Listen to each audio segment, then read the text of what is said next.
Hey, everybody, it's me, Jonathan Millard, the voice of the Vale, and welcome to another Big Hype podcast. And please, brought to you in association with my sponsors. I've got to remember those people.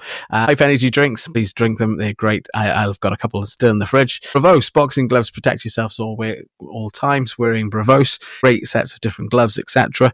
And our new sponsor as well, Combat Ticks. Get your fight tickets direct from the fighters via the app, from the promoters via the app, and save money and give back to boxers as well. So it all makes sense. Have a check them out, Combat Ticks. But anyway, tonight, my very special guest joining us on the podcast after being in an all-out war on the weekend, and fair play to him going on tonight, Hughie Wilson, Hubon, if you will. Hi, how you doing? Nice to meet you. How you doing? We'll ask you the same question we've asked everyone who's come onto this podcast so far, which is our opening question, and it's how and why did you get involved in boxing? To be honest with you, I really don't know. To be honest, my dad always loved boxing ever since I can remember, and the first time I went to was Brendan Ingalls, and I was like 8-year-old, and I used to go on a Sunday morning once a week, and I used to love it. It was like, my dad always said to me, when you walk into this gym, you'll remember, like, you'll smell a smell that'll just stay with you forever. And I walked in, and it's the most distinct smell you've ever smelled. And the only way I can explain it is it smells like blood, sweat, and fear. It's such a weird smell. And I actually went back to Ingalls, maybe a couple of months ago now, sparring with Barry, Kid Galahad. And the same smell is still there. And it's crazy. It took me back to being 8-year-old. It was just so surreal. But yeah, it's just crazy. It is crazy how, like, a smell, like you say, a smell can evoke those memories. How did you feel then as an 8-year-old boy? You went in and you were, what went through your mind when you went and you smelt that and you thought, oh. Terrified. I mean, you walked into Brendan Ingalls at the time, was when Brendan was still alive, and it was just 50 people, from being kids at 6-year-old to men at 70-year-old, just all in the same gym, punching the bag. What they do was, and I don't know how I remember this, because I can't remember what I had for food yesterday, but at the end of the session, they'd have, like, everyone who was new would go into the ring, but the ring, like, stands up, like, quite high off the floor. And I'm terrified of heights, so as a little kid, I was nervous as anything getting in there. Yeah, of course. And to, like, evoke confidence, 'cause I was never really confident as a kid, you used to have to sing a nursery rhyme while shadowboxing in front of the entire class. And I'll never forget, there was these two, like, Asian kids in there, and they was floating like Muhammad Ali. They was doing cartwheels, backflips, singing I Can Sing a Rainbow. Unbelievably talented these kids was. But you had to, like, try and copy them, and it was just so scary at the time, like a nervous little kid who's never been in front of a crowd. But, like, it doesn't have to bring you out your shell, because if you can sit in shadowbox and sing in front of strangers you don't know, you can physically go and do anything, really. I suppose do you know what? There's probably some psychologies but it obviously works, and it worked obviously in his gym, because I mean the amount of people that came through his gyms and through his training, went on to, to greatness. So there was definitely a method behind his madness, and one of them, obviously you don't see it as a kid, but now I look at it and I think, you know what, that silly little thing that I did probably did bring me out my shell a little bit, you know. Yeah, and it's put you in good stead then for things that have come afterwards. Well, boxing in small hall shows in front of 1,000, 2,000 people you don't even know. It does, yeah. So that was how we got started. That was the very first gym, but you didn't stay in the gym for that long, you said? No, so that was basically, like, I live in Doncaster, and that was Sheffield. So it was like, my dad would take me every Sunday from being maybe 8-year-old to, I don't know, maybe for a year or two he'd done it. Obviously, I never went every Sunday religiously, the odd Sunday. And then I think when I'd have been maybe 11 or 12, a few of my pals found a boxing gym. And it was only a small boxing gym, and it was run by Kev Burton, who was a former pro back in his day, boxed Clinton Woods twice. He actually put Clinton Woods down. That was his claim to fame. And I boxed there from being, as I said, 11 or 12 to, I think, 15. Okay. And I had, how many fights? I think I had 30 odd fights with old Kev. I got to 2 national semi-finals. I wasn't a fantastic amateur. I was okay. But I only really got into that because all my friends got into it and it was like the thing to do. And then my friends moved away or they found different gyms and I just kind of stayed there, stuck at it until I eventually moved gyms myself. Then I went to Henry Wharton's gym in York. Henry Wharton, great guy, great team of people. I moved there when I think I would have been maybe 16, I think. And then I turned 17, decided box ain't for me because I passed my test, discovered women, yeah, okay.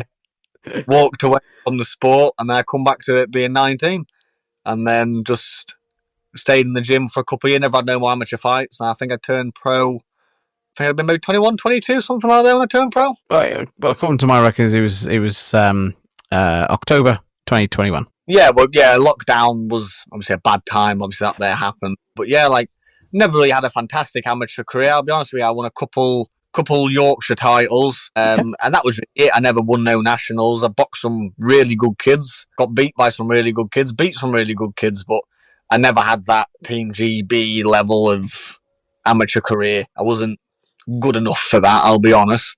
But I do think I've done a hell of a lot better as a pro than I was an amateur.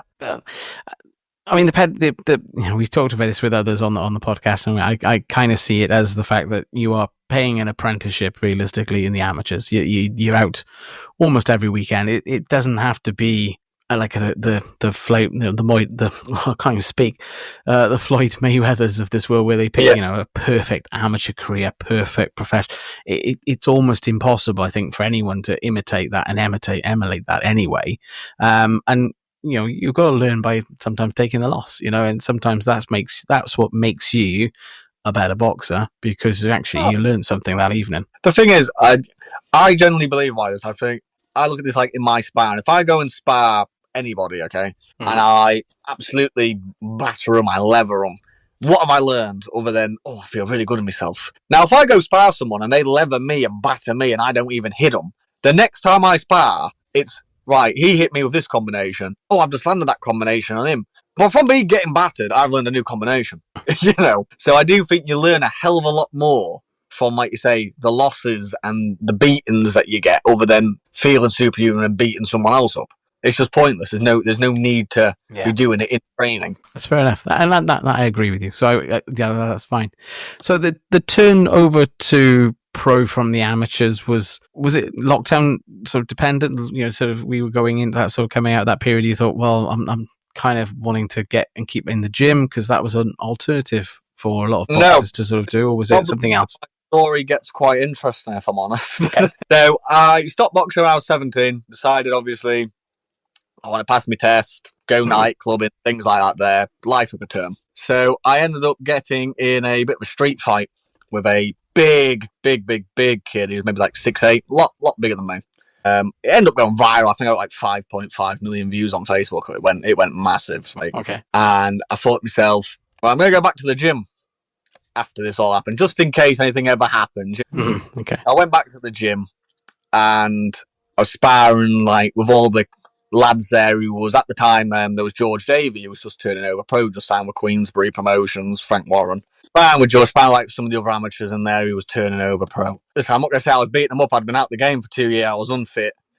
And I was holding my own. So Henry come over to me and said, do you want to get back into boxing? I said, no, can't really bother with the amateur scene. Can't really be, why don't you try giving pro a go? So I was like, yeah, you know what? Why not? So I thought pro was like amateur. You give 20 quid, doctor looks at you and says, yeah, you're fine to box, and you go and earn £1,000. Clearly, it was not as easy as that. No. But yeah, that's kind of how I got back into it. To being a pro was just as if it was having a silly street fight outside. Made me think, right, I just want to get myself a bit more prepared, just in case anything like that ever happens again. And then realising, you know what? I wasn't actually too bad at this. So I've just kind of stuck to it. So, but you obviously said others saw what you were able to do in the gym, sparring and just having a go. But they saw something in you. Did you see it yourself? The thing is, okay, I mean, when you're in that ring, I wouldn't say I'm a very confident, brash person outside. But when you're in that ring, it's like you don't realise everyone's staring at you when they are. It just feels like you're enclosed out of that square, you know, like everything out of that square is not there, and you can just be yourself. And that's where I truly feel like I am myself. Like I can show off in there, I can stay disciplined in there. You see different sides to me. Like it's a different me in the ring than it is outside. Mm-hmm. Okay. Like, and that's like what I like with box. I mean, yeah, okay, it's not the ideal choice for someone who wants to, you know, have a normal life. I mean, I'm guessing you can ask me some questions what it's like being a boxer and things, and I will tell you it's not for everybody, and it's such a hard, difficult life, and it doesn't just affect you; it affects everybody around you.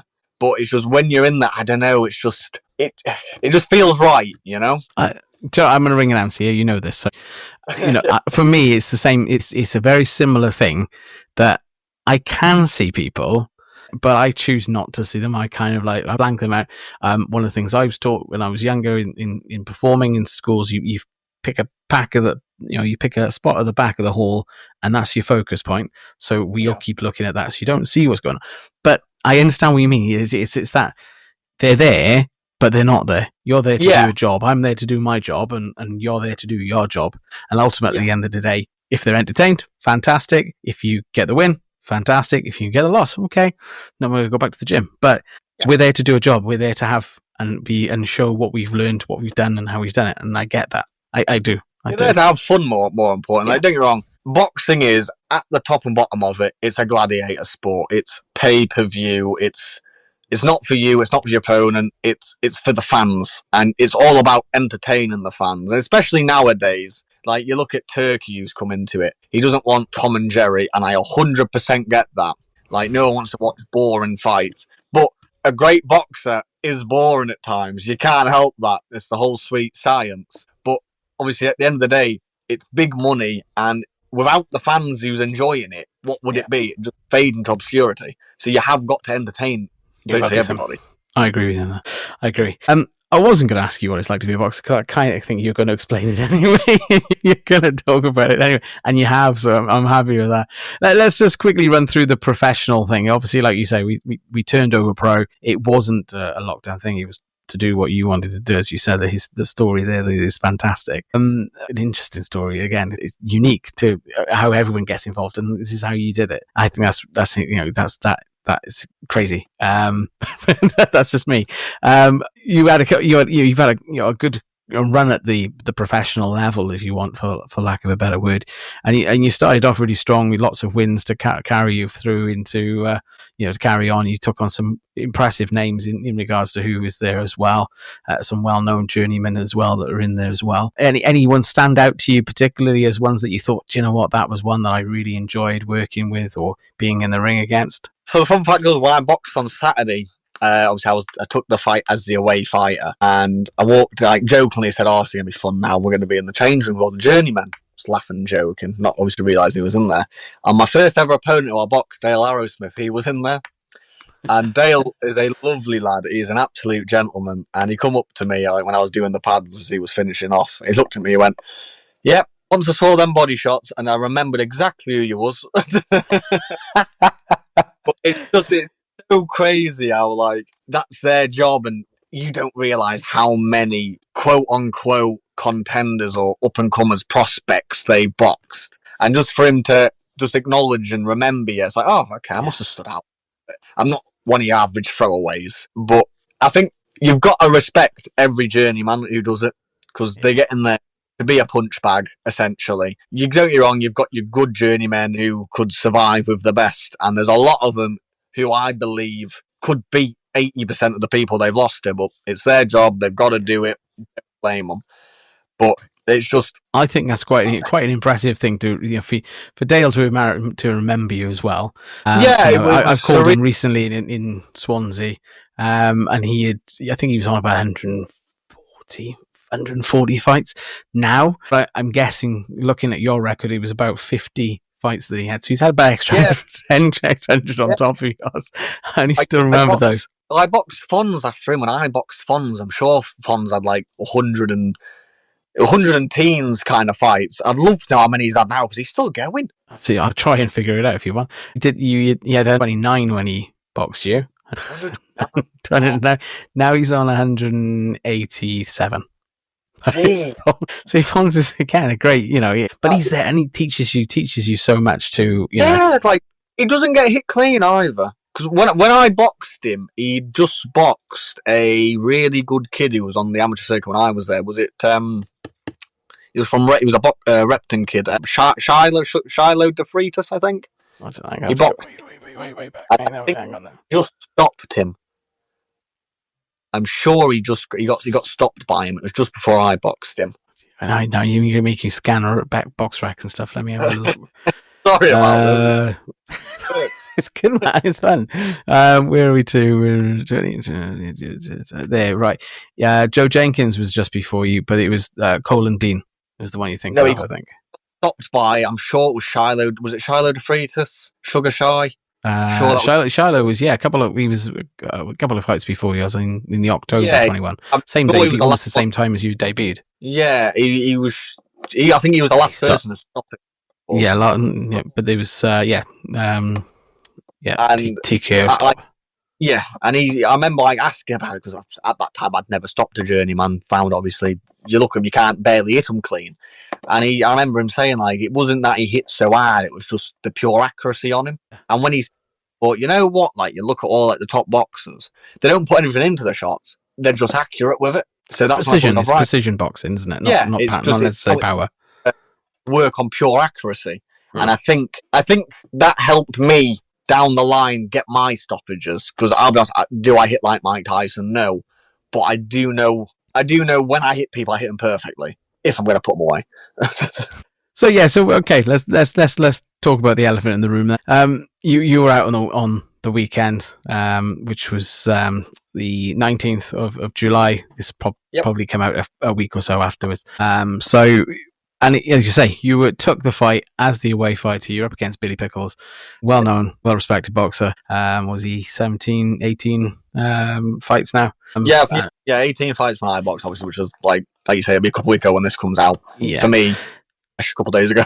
Yeah. So let's talk through it because, like you say, you were battered up quite a bit. When I came, I was like, "Oh, okay." I wasn't quite expecting. All I'm going to say is, you want to see his face. Mine is cut. Okay, I'll take that, fairs. But these are head clashes. Okay, These are not scoring shots. I'm just going to clarify. So just for the record, just for people because they're not going to see it yet, but unless they're on the socials. But you've got 2 on your nose, 2 stitches on your nose, 2 under your. I've got 2 on my big old nose, and I've got 2 just under my eye, just above my cheek. The left eye, yeah. Yeah. So that was round 4, round 9. So yeah, it was a bit of an experience. Not the first time I've been cut, so I knew how to kind of handle it, and obviously it wasn't in my eyes, so wasn't distracting by any means. And you're quite a tall fighter, aren't you? You're quite a tall lad. Yeah, so I say I'm 6'1". I'm like 6.07. So to the ladies, I'm 6'1". 6'1", size 12 shoes. Yeah. But Billy, he's a very come forward fighter. We knew he'd come in with his head a lot. It's just it's how he fights. Mm. And even when the referee came into the changing rooms to give his instructions, me and my team was all like, make sure you tell him to watch his head. I mean, he got told, never got a point took off, but he got told. So, beggars can't be choosers. Aye. But it was a really good fight. It was a really entertaining fight. I knew it was going to be. It was a clash of styles. I really personally think I won. I really do. I've watched it back. I still think I've won. Listen, I'm a harsh critic of myself. I think Billy's a lovely guy. No disrespect to Billy and his team. Fantastic people. Would I love the rematch? Of course I would. I had a great time in there. I know my face is going to look like I never, but I loved every minute of it. It was such a hard fight, grueling fight, but they're the fights that I want. Really enjoyed it. I really do think I won. I mean, it was a split decision to him, so it could have went either way. But I really still think I won. I wish I had a photo of his face I could show you. He put a photo on after. Obviously, if people's intrigued in the story, they can go Google him, Billy Pickles, have a look at him on Facebook. And he was eating a big breakfast, and he put this photo on, and I don't mean it horrible, but his face was out here. He just looked like an alien. I mean, credit to him for posting his face. Braver man than me, I'll be honest. But, we beat each other up for 10 rounds. It was a fantastic fight, and And it was your first 10 round. Your first 10 rounder, wasn't it? It's my first 10 rounder. I got told by a lot of people that, you know, Billy will walk through me. I've never gone past 6 rounds. I'll fade. He's the fitter man, the more experienced man. If you're gonna go watch the fight, watch it without the commentary, because the commentary is that friggin' biased to Billy. It's not normal. I swear to God, I watched it, okay? And the production team was fantastic. I'll give them credit. So, in between the rounds, they're showing the highlights. Yeah. Okay? Every highlight is me hitting Billy. There's not a single highlight. And the commentary is all, oh, fantastic shot by Billy. Oh, Billy's doing the work. And, oh, that shot hurt Billy. No offence, Billy, mate, but you cannot punch. I'm not being horrible. You cannot punch, mate. You've had 1 stoppage out of 19 fights. You're a great fighter, but you cannot dig. I can't dig. I've only had 2. But, you know, that was double the amount in half the fights. So, you know. But I mean, I was going to say the scorecards looked at, I can't get into this because I am an official technically. So I'm not going to get into the whole nitty-gritty, but I mean, to have it as close as it was, I mean, it came down to, well, one went your way, one went the other one, and then the other one was 2 points out adrift. So it was, you know, it obviously, like you said, where people said, "Oh, you're going to fail, you're going to fade, he's going to walk through you, blah blah blah." And but how long do you know before the fight? That was the other question I wanted. So from the initial dates, he was meant to fight on the 14th of June, and Right. we knew 10 weeks out. So a good 10-week camp for that, and then the fight got postponed. I think because someone on the card was injured. Not between me and Billy. Someone on the card was injured. Yeah, I think someone else pulled out at a later date. There wasn't enough fights to make it viable, so they postponed it by another 6 weeks. So technically, I had a 16-week camp. I did have a few days off, but I will say a 16 camp, which, if anything, I think really benefited me because it gave me that extra 6 weeks to get fit. And don't get wrong, I would have been ready on the 14th of June. And it might have been a different story, who knows? But it is what it is. It was a 16-week camp, but he also had the same. I mean, he was the home fighter. All I know is he could have had a 20-week camp. I doubt it, like, overkill. But we both, it's not like it was, oh, I took the fight on a week's notice. I never. I had all the preparation in the world, you know. Okay. And I can't blame anybody else but myself. But I can't even blame myself. I don't feel like I lost personally. I saw I mean, I saw your socials on Sunday because I went a little nosing. Very positive responses from all your fans, supporters, obviously as well. And like you said, they all thought you won the fight as well. So I think if Dan's listening and Dennis Hobson wants to run it again, I'm pretty sure that you'd be happy for that one. I'd love it. I mean, the position I'm at, I mean, I don't have that big promoter. Like, I'm not with no Eddie Earns, no Frank Warrens, no Ben Shaloms. I've just got to take every opportunity I can get. And I've sparred some really good kids this camp. I've held my own with them. And I think first 10 rounder for a Commonwealth silver, I pushed that man all the way when people said I'd tire. And if you want to watch the fight back, I genuinely believe them last 3 rounds I made him work and I pushed him when they said I wouldn't have it in me. So I know I'm a tough competitor.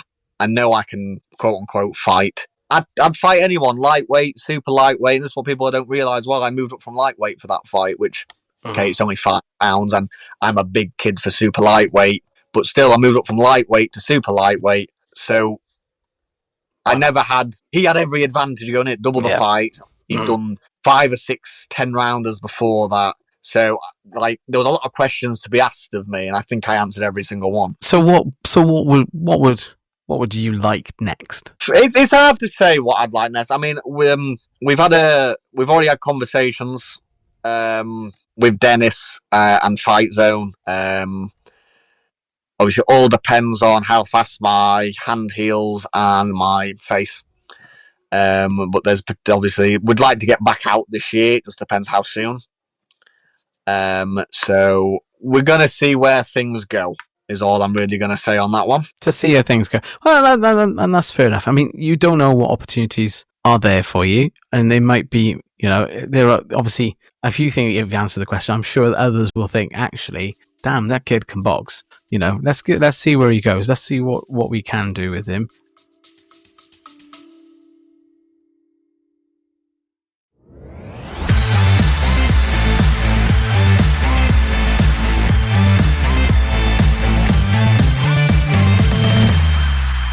Big Hype Podcast, Sponsored by Hype Energy Drinks.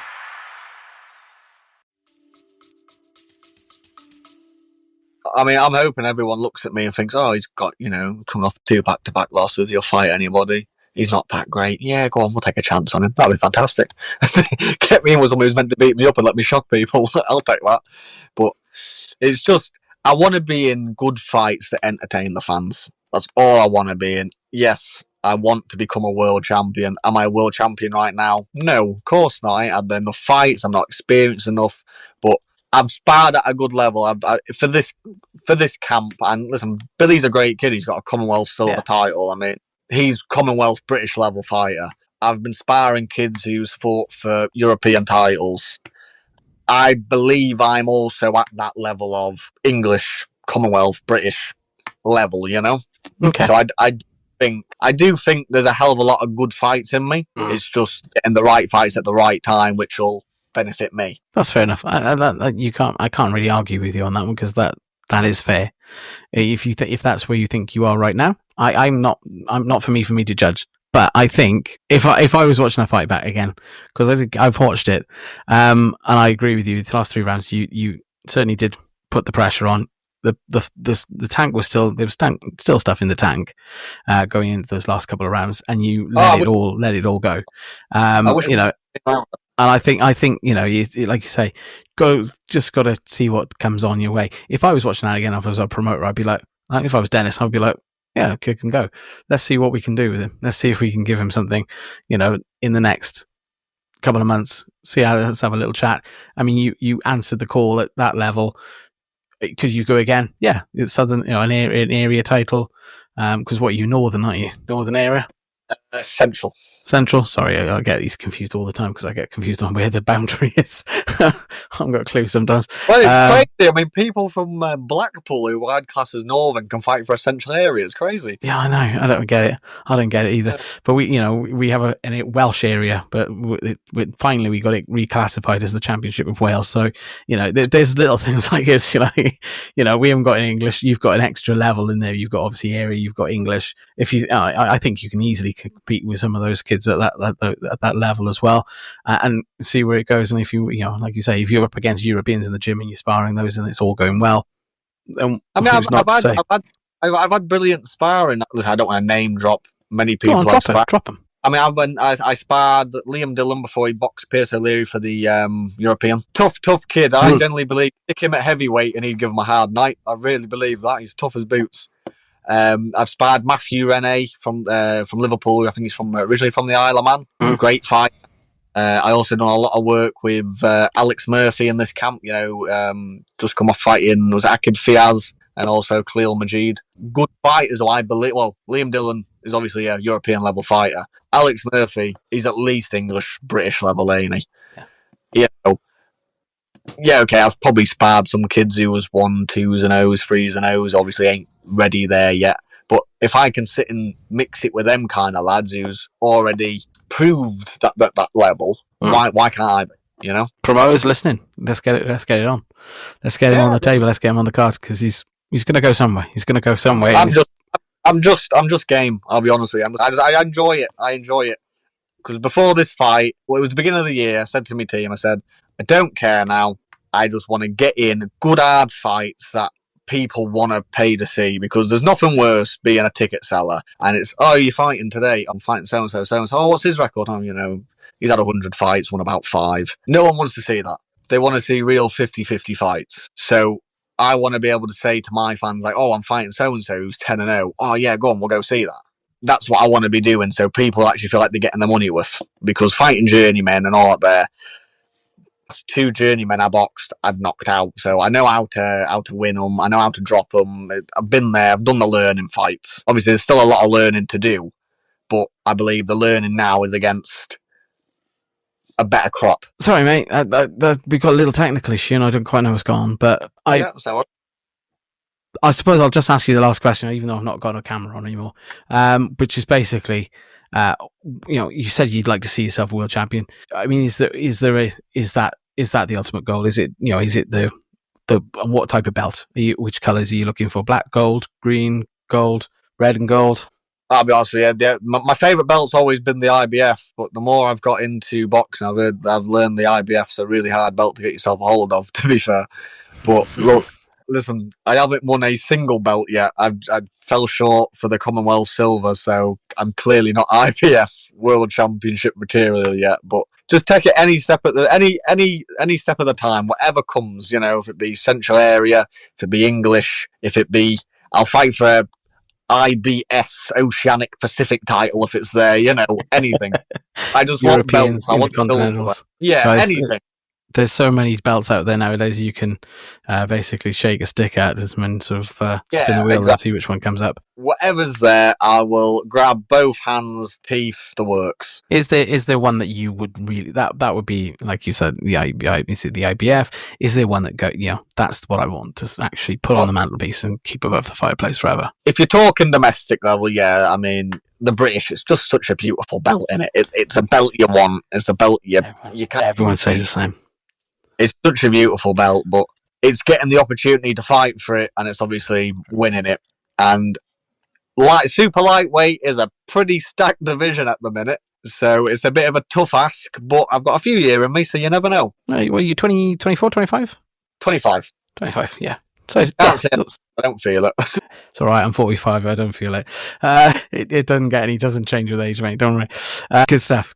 Well, Hughie, thank you so much for coming on. I think if it's okay with you, I'll just wrap up. We'll finish up with the quick fire questions. So it's an either or sort of situation, or you can decide whichever you want to say. You go with it. So let's start this. Ready? Yeah. Seconds out. Rounds 1. Southpaw or orthodox? Orthodox. Body shots or head shots? Body shots. Train alone or with a partner? Alone. Early bird, night owl? Early bird. Heavy bag or speed bag? Heavy bag. Underdog or favourite? Sorry? Underdog or favourite? Underdog. Who don't love an underdog story? In the gym or outdoors? Let's go in the gym. Okay. Short and powerful punches or long and technical? Long and technical. Fight dirty or fight clean? Fight clean. Loud crowd or the quiet atmosphere? Oh, loud crowd. Come on. Get everyone going. Quick knockout or strategic win? Quick knockout. I want to get my Chinese. Oh, do you have a particular one after fight ritual? I'll be honest with you. After every fight, I go for an Indian. And I don't know why. Favourite food, but I love it. Any particular one? Like a Madras? Oh, 9 out of 10 times, it's always Akbar's. Obviously, the shout out Akbar's, by the way. Sponsorship would be nice. But free carry would be fun. Time. Okay, last but not least, hypothetical question. If it was ever to happen, God, I hope it does. AJ versus Fury. Who wins? I'm sticking with the Gypsy King, Fury. All day, every day. Fair enough. You're a northern lad. You're allowed to do that, I suppose. I think nowadays Fury wins anyway, but I don't know who might do. I'd have always said Fury. Always. He's the man. Yeah, well, he's a character in himself, and he's a lovable character. AJ's a lovely guy as well, though. I've met him, so I just think you could stick Tyson in any sport or profession, and he'd be the superstar of it. It's just his personality. Yeah, he's a fantastic bloke, to be fair. I agree with you. Fantastic. How do people get involved? Follow your story? What can they do to follow you on Instagram stories? What's your handles? My most active. I mean, I do have Facebook, but I don't usually go on it that much. But Instagram's the go-to. So my Instagram name is Hughie, which is the nickname. Don't ask me how I got that. I don't even know myself. It's just always been there.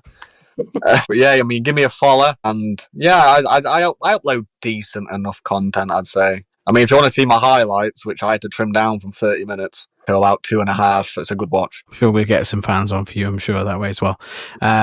Hughie, thank you so much for coming on the Big Hype podcast. Hope you have a lovely evening, and the rest of you heal up really quickly and really good, because we want to see you back in the ring as soon as possible. I hope so. Thank you very much, mate. No worries. Take care. Thank you. Take care. Bye-bye. Hey everybody, thank you so much for listening to the Big Hype podcast. We hope you've enjoyed this episode, and really, I just want to ask you personally, if you could just send this on to a friend. Send it in their text, to their socials, to WhatsApp, whatever. However you get it to them, just get it to them. I'm sure they'll appreciate it, and I certainly will appreciate it. So thanks again for listening to the Big Hype podcast, and thank you again for sending and sharing.